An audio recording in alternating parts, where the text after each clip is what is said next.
ചേട്ടാ നമ്മുടെ വണ്ടി ആക്റ്റീവ വണ്ടി സർവീസിന് കയറ്റിയിട്ടുണ്ട്. അപ്പോൾ സർവീസിന് വേണ്ടിയിട്ട് നമ്മൾ ക്ലച്ചും അതിൻ്റെ എയർ ഫിൽറ്ററൊക്കെ ചെക്ക് ചെയ്യാൻ വേണ്ടി അയച്ചാണ്.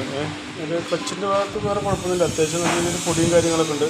അതൊക്കെ നമുക്കത് ക്ലീൻ ചെയ്തെടുക്കാം, വേറെ കുഴപ്പമൊന്നുമില്ല. അതിൻ്റെ ഓട്ടോ ക്ലച്ചിൻ്റെ ആയാലും വേരിയേറ്റർ പൊടിയായാലും വേറെ കുഴപ്പമൊന്നുമില്ല. അതൊക്കെ നമുക്ക് ക്ലീൻ ചെയ്തെടുക്കാം. അതുപോലെ തന്നെ ബ്രേക്കും നമുക്ക് അത് അഡ്ജസ്റ്റ്മെൻ്റ് ഉണ്ട്. ബാക്ക് ബ്രേക്ക് ഒന്ന് അഡ്ജസ്റ്റ് ചെയ്യാൻ, അതൊക്കെ നമുക്കൊന്ന് അയച്ച് ക്ലീൻ ചെയ്യാനുണ്ട്. വണ്ടിയിൽ അയച്ചുകൊണ്ടാണ് ബാക്ക് അയക്കാത്തത്.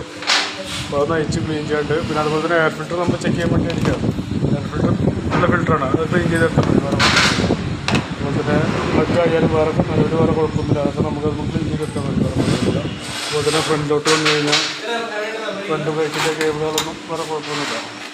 അതുപോലെ തന്നെ ഈ ബുസ്സുകളും ചെറിയൊരു പ്ലേ സ്റ്റാർട്ടിങ് തുടങ്ങിയിട്ടുണ്ട്. നമുക്ക് ഏതായാലും നമുക്കത് ഗ്രീസ് ചെയ്ത് കയറ്റിയാൽ മതി, വേറെ കുഴപ്പമൊന്നുമില്ല. പിന്നെ നിലവിൽ ബാറ്ററി ആയാലും നിലവിൽ വേറെ കുഴപ്പമൊന്നും കാണിക്കുന്നില്ല. 2022 ബാറ്ററിയാണ്, വേറെ കുഴപ്പമൊന്നുമില്ല.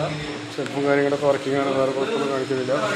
അതുപോലെ തന്നെ അതിൻ്റെ എഞ്ചിൻ ഓയിൽ നമ്മൾ ചെക്ക് ചെയ്തപ്പോൾ എഞ്ചിൻ ഓയിൽ ലെവൽ കുറവാണ്. അപ്പോൾ മാറ്റാറായിട്ട് അപ്പോൾ എഞ്ചിൻ ഓയിൽ നമ്മൾ മാറ്റുന്നുണ്ട്. അപ്പോൾ അതുപോലെ ചെയ്യുന്നുണ്ട്. ഓക്കെ, അപ്പോൾ വേറെ ഇപ്പോഴത്തേക്ക് വേറെ കംപ്ലയിൻസ് ഒന്നുമില്ല. ഞാൻ ഇതെല്ലാം കൂടി നോക്കിയിട്ടുള്ള ഒരു എസ്റ്റിമേറ്റ് സാറിന് തരാം. അത് നോക്കിയിട്ടൊന്ന് റിപ്ലൈ ചെയ്താൽ മതി. ഓക്കെ.